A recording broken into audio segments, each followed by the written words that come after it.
Exam से एक दिन पहले कैसे पढ़ें कि एग्ज़ाम में पास मार्क्स आ जाए।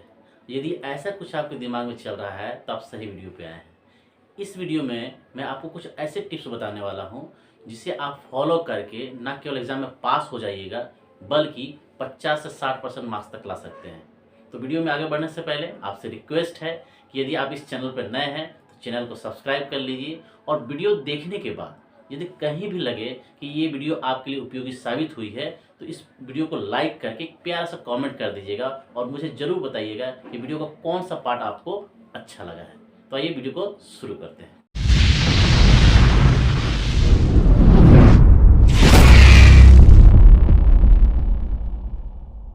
सबसे पहले आप एक बात समझ लीजिए कि यदि आपने साल भर तक पढ़ाई की है तो फिर एक दिन नहीं पढ़ने से आपको कुछ बिगड़ने वाला नहीं है। और यदि आपने साल भर तक पढ़ाई नहीं की है तो फिर एक दिन पढ़ाई करके आप टॉपर बनने वाले नहीं हैं। ये मैं आपको डिमोटिवेट करने के लिए नहीं बोल रहा हूँ, ये सच्चाई है। हाँ, ये बात है कि यदि आप इस टिप्स को पूरी ईमानदारी से फॉलो करते हैं तो ना केवल आप एग्जाम में पास होइएगा बल्कि आपको 50 से 60% मार्क्स भी आ जाएंगे। कि वो कौन सा टिप्स है जिसे फॉलो करके आप ना केवल बोर्ड एग्जाम में पास हो सकते हैं बल्कि 50 से 60% मार्क्स भी ला सकते हैं। तो आइए जानते हैं। टिप्स नंबर 1, ज़्यादा सोचने से बचें और दिमाग को शांत रखें। अक्सर एग्जाम से पहले डर के कारण लोगों का दिमाग खराब हो जाता है। लोग सोचते हैं सर रात भर में कितना किताब पढ़ जाए, जितना किताब पढ़ सके रात भर में पढ़ जाए, लेकिन ऐसा नहीं हो सकता है। हर इंसान के दिमाग की कैपेसिटी एक सीमित होती है। आप एक रात में पूरी किताब को नहीं पढ़ सकते हैं, ये असंभव है, संभव ही नहीं है। और आप अगर उसको पढ़ भी लेते हैं तो आप उसको याद नहीं रख पाइएगा। और दूसरी बात, चूँकि आप अगर रात भर पढ़ते हैं, आपने साल भर मेहनत नहीं की और रात में आप चले हैं पूरा किताब को रटने के लिए, तो इससे क्या होगा, आपका ओवर प्रेशर पड़ेगा दिमाग के ऊपर। तो जो कुछ भी आपको याद भी है वो भी आप भूल जाइएगा। समझ पा रहे हैं? तो यहाँ पर आपको एक चीज़ ध्यान रखना पड़ेगा कि एक तो आपको ज़्यादा सोचना नहीं है क्या होगा, परीक्षा में कहीं अगर नंबर नहीं आया तो क्या होगा, फेल हो गए तो क्या होगा। एक्चुअली ये डर उनके मन में एग्ज़ाम को लेकर नहीं है, उनको कैरियर को लेकर नहीं है। क्योंकि अगर कैरियर को अगर लेके होता है तो भाई साहब आप साल भर जरूर पढ़ाई करते हैं। अब आपको टेंशन इस बात की होने लगी है कि कहीं अगर नंबर कम आया, कहीं मैं फेल हो गया तो क्या होगा। तो आपको इस बात का टेंशन है कि मैं अगर कहीं फेल हो गया तो गर्लफ्रेंड छूट जाएगी, माँ बाप रूठ जाएंगे, बड़े भैया कूट देंगे, है ना, और समाज क्या करेगा, समाज ताना मारेगा। तो आपको अब इस बात की चिंता सताने लगी है। लेकिन मैं आपको एक चीज़ बता दूं कि आपको ये सब चिंता करने की ज़रूरत नहीं है। किसी भले आदमी ने एक बड़ा अच्छा बात कहा है कि सबसे बड़ा रोग क्या कहेंगे लोग, और इसी बात को लेकर लोग ज़्यादा टेंशन में रहते हैं। तो लोग क्या कहेंगे, तो आप लोग की चिंता मत कीजिए। आप अपने बारे में सोचिए कि आप अब क्या कर सकते हैं, आप अब कितना बेहतर कर सकते हैं, आप अपना अभी कितना 100% दे सकते हैं कि नहीं दे सकते हैं। आपको ये चिंता करना है।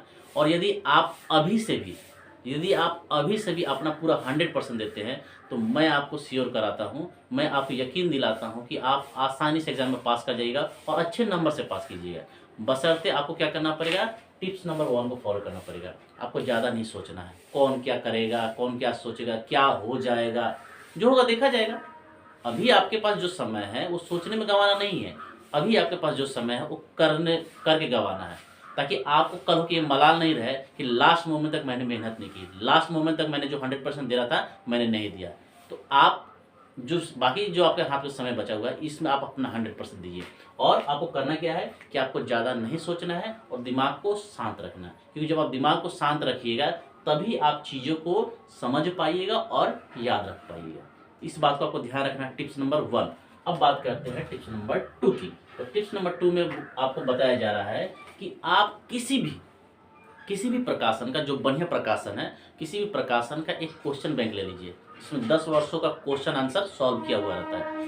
उस 10 वर्षों के क्वेश्चन आंसर को जब आप रीडिंग कीजिएगा तो आपको बहुत सारे ऐसे क्वेश्चन मिलेंगे जो हर 2 साल 3 साल पर रिपीट होते हैं। तो इससे आपको एक चीज़ समझ में आ जाएगा कि उसके अंदर वही क्वेश्चन पूछे जाते हैं जो काफ़ी इंपॉर्टेंट होते हैं।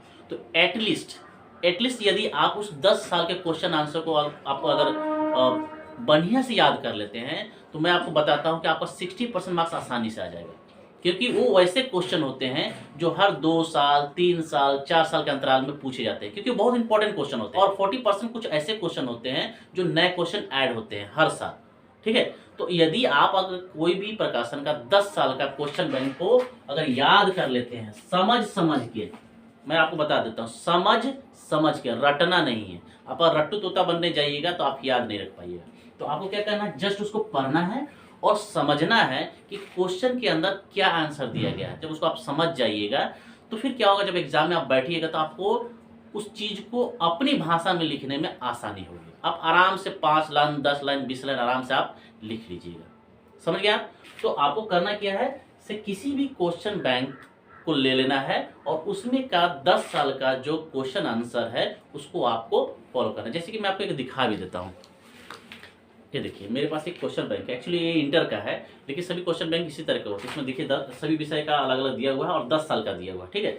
अब इसमें क्या है, जब आप कोई क्वेश्चन को पढ़ते हैं, देखिए ऑब्जेक्टिव क्वेश्चन दिया हुआ है ना, ये ऑब्जेक्टिव क्वेश्चन है, ठीक है। तो ये जो ऑब्जेक्टिव क्वेश्चन को जब आप सॉल्व कीजिएगा तो इस ऑब्जेक्टिव क्वेश्चन में कुछ ऐसे ऑब्जेक्टिव क्वेश्चन आपको मिलेंगे कम से कम 40 से 60% जो 3 साल 4 साल के बाद उसको पूछ लिया गया है, दोबारा पूछा गया है। तो जब दोबारा पूछा जा रहा है इसका मतलब वो क्या है, काफ़ी इंपॉर्टेंट क्वेश्चन है। तो आप जब इस तरह से सभी 10 साल के ऑब्जेक्टिव क्वेश्चन को और सब्जेक्टिव क्वेश्चन को एक बार पढ़ लीजिएगा तो मैं आपको यकीन दिलाता हूं कि आप आसानी से इस बार के बोर्ड एग्जाम में आराम से 50 से 60% मार्क्स ले आइएगा। समझ गए? लेकिन आपको एक बात ध्यान रखना है, आपको अपने दिमाग को शांत रखना है और एकदम इस दिमाग से हटा दीजिए से क्या एक दिन पढ़ के कुछ हो सकता है। भाई बहुत कुछ हो सकता है, बहुत कुछ हो सकता है।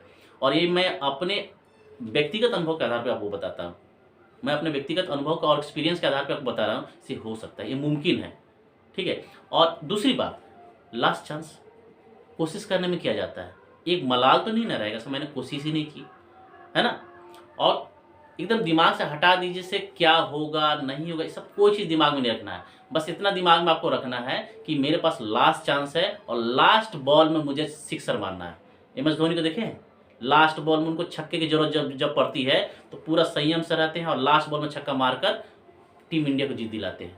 तो आपको उस तरह का कुछ सोच रखना पड़ेगा, लास्ट मोमेंट तक अपने कॉन्फिडेंस को बरकरार रखना पड़ेगा। नहीं, मेरे पास अभी भी समय है ना। और ऐसा नहीं है कि आपका हर एग्ज़ाम लगातार पड़ेगा, कुछ ऐसे भी एग्जाम होंगे जिसमें 1-2 दिन का आपको ज़्यादा गैप मिल जाएगा, 1 दिन का गैप मिलेगा, तो वहाँ पर आपको 2 दिन का समय मिल जाएगा याद करने के लिए, ठीक है। तो यहाँ पर आपको अब मन छोटा नहीं करना है, आपको पूरी एनर्जी से पूरे ताकत से अपना मन झोंक देना है, पूरा ताकत लगा देना है इस एग्ज़ाम को क्लियर करने के लिए, इस एग्ज़ाम में अच्छा नंबर लाने के लिए। तो उम्मीद करता हूँ कि आज जो टिप्स मैंने आपको बताए हैं, इस टिप्स को अगर आप ईमानदारी से फॉलो करते हैं तो आपको ज़रूर फ़ायदा होगा। और यदि आपको लगता है कि मैंने जो आपको टिप्स बताया है ये आपके लिए उपयोगी है और जो कुछ मैंने आपको बताया है इससे आपको थोड़ा भी मोटिवेशन मिला है पढ़ने के लिए, तो इस वीडियो को एक लाइक कर दीजिएगा और एक प्यारा सा कमेंट करके मुझे बता दीजिएगा कि कौन सा पार्ट आपको अच्छा लगा है। तो यहीं पर करते हैं वीडियो को एंड। उम्मीद करता हूं कि आप जरूर कुछ ना कुछ सीख पाए होंगे और ईश्वर से और अल्लाह से यही दुआ है कि इस बार के बोर्ड एग्जाम में आप अच्छे से अच्छे नंबर से पास करें, यही मेरी शुभकामना है।